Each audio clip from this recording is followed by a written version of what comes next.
Pessoal, para a gente então ir para nossa reta final aqui, eu queria que vocês ficassem bem à vontade para, se quiser fazer alguma consideração, alguma coisa que não deu tempo de falar ou que gostaria de ressaltar. E aí eu queria puxar como um último tópico aqui, o que a gente deveria reaprender sobre os indígenas, que eu acho que vocês acabaram de falar muito sobre isso, mas talvez dar um destaque aí, o que vocês acham que a gente deveria de reaprender ou de aprender com esses povos indígenas, né?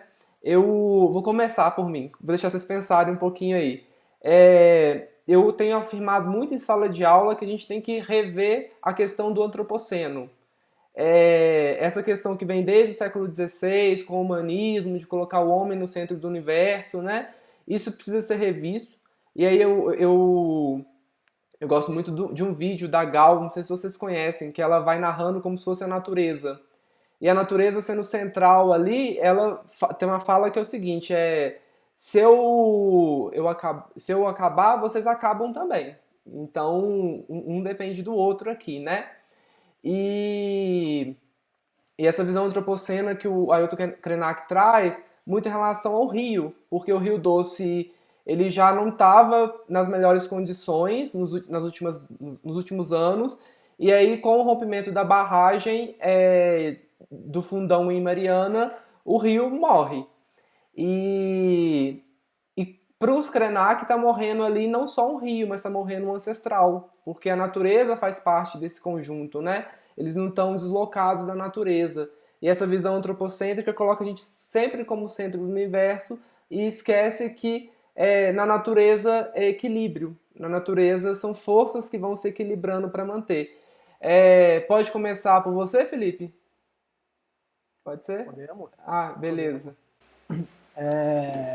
Bom, Fabrício, eu acho que uma coisa que a gente tem que aprender, complementando o que você falou, né, que é um exercício de humildade, é ouvir. Né? Ouvir o que esses povos têm a dizer. Eu acho que a gente passou muito tempo falando sobre eles, né? Então aprender um pouco mais a ouvir o que eles têm a dizer. Tentar aprender uma outra lógica de convívio, de estar no mundo. Você comentou aí que eu trabalhei no curso de Cultura e Histórias Indígenas na UFOP, né? Eu tive a oportunidade de conhecer a aldeia Cinta Vermelha Jundiba, que fica em Araçuaí. Lá conviviam dois grupos, os Pancararus. Fugiu o outro, desculpa, que era São um os grupo que vivia Pancararus e os Pataxós. e os Pataxós, isso mesmo. Aproveitar e mandar um abraço pra eles, pra Itiarrá, pra Uaquirê. Um abraço pro pessoal lá. O Ivan. Ivan. E quando eu visitei eles, nessas, se não me engano, os carapós já não estavam mais lá, só os Pancararus. E assim, uma das coisas que me marcou foi justamente, eles têm lá uma árvore do bem viver, alguma espécie de princípios filosóficos que eles levam, né, para conviver no mundo, né, viver em comunidade. Eu acho que a gente tem que aprender um pouco isso. Pensar as nossas relações de consumo, as nossas relações com o outro, as nossas relações com o meio ambiente. Né? A gente produz, em termos, por exemplo, de lixo, a gente consome demasiado. Né? E muitas vezes a gente faz isso inconscientemente, é impelido a fazer isso. Em outros momentos, né, eu faço uma reflexão, gosto de fazer uma reflexão com os estudantes, para a gente parar para pensar, por exemplo, quantos celulares a gente já consumiu até hoje. Eu pergunto isso para um garoto de lá dos 12 anos, né, ele já falou para mim, professor, já tive 3 celulares. Se eu fizer essa média, então, de quantidade de anos que ele viveu e a quantidade de anos que ele vai viver, ele vai produzir muitos celulares no mundo, por exemplo. Isso numa sala, aí quando a gente chega aos números, a gente vai ver que a gente vai produzir uma série de problemas para o mundo. Né? Então, repensar essa forma de estar no mundo, essa forma de viver com o outro, né? Eu acho que começa por aí, né? Esse exercício de sair do meu, diminuir o meu ego, o meu eu e aprender mais a ouvir o outro. Eu acho que isso é fundamental para a gente tentar pensar uma outra forma e aprender com os grupos indígenas. Tá? Tassiana. Tassiana, pode. Considerações finais. Então, eu acho que se a gente pensar o que a gente precisa reaprender, né? Eu acho que primeiro a gente tem que olhar para esses povos, entender que quando a gente olha para eles, a gente está olhando para a própria constituição da nossa sociedade, da nossa história. E entender que eles são muitos, né? Que quando a gente fala em índio, a gente não está falando, como o Felipe já disse, a gente não está falando sobre um grupo único, a gente está falando sobre 305 etnias diferentes no território brasileiro hoje. E pensar também como que desconstruir essa ideia de que são culturas passadas, atrasadas, que o índio está parado no tempo, que eu acho que isso ainda é muito forte. E pensar que a gente precisa aprender com esses saberes tradicionais, que eles têm muito a ensinar, que basta a gente querer ouvir. Eu acho que da nossa conferência hoje isso é o que sai de mais forte, né? Assim, como que a gente escuta esses povos e aprende com eles. E acho que quando a gente faz isso, quando a gente renega o indígena a posição do passado, a gente está negando a ele o direito dele de escolher sobre o que ele quer para ele, o que ele não quer para ele, e está reforçando um discurso de dominação. Porque durante toda a história eles não tiveram direito de escolha, né? Então, quando a gente diz que você está no passado, ou seja, você não tem direito de escolher ou de definir por você.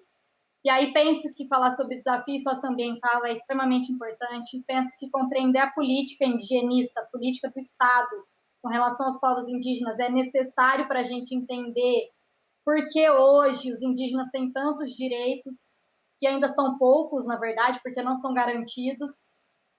Para mim, Constituição Federal, direitos indígenas, artigo 231, deve ser documento de sala de aula, para entender quais são esses direitos e aí criar uma consciência crítica dos retrocessos que ameaçam, das ameaças que existem hoje com relação aos direitos indígenas, que não são poucos, né? Eles precisam estar todos os dias lutando para ter o seu espaço garantido, para ter seus direitos garantidos.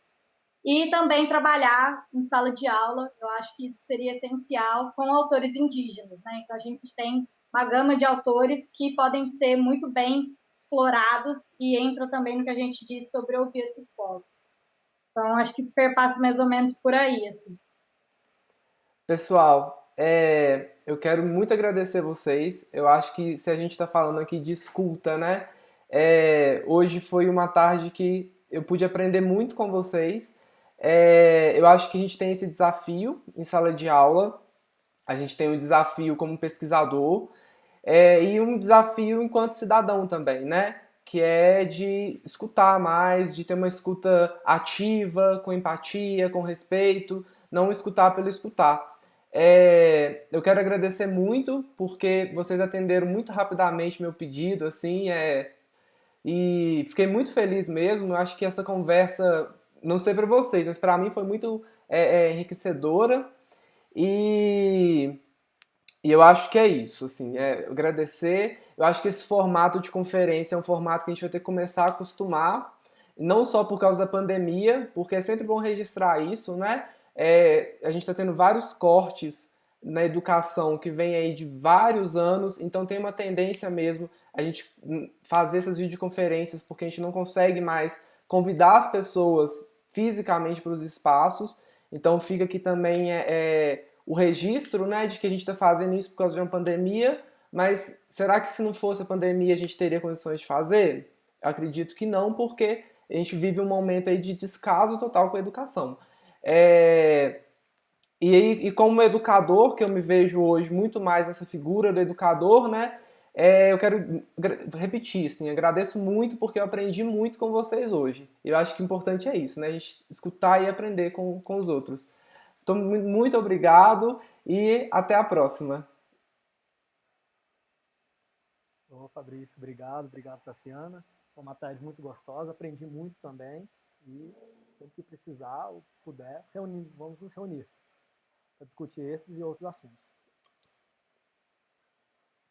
Obrigada, gente. Obrigada, Felipe. Obrigada, Fabrício. Foi sensacional. Acho que a troca de experiências, de conhecimento, de tudo é sempre muito rica. Também aprendi muito e espero que a gente possa ter mais momentos assim para discutir temáticas tão importantes como essa.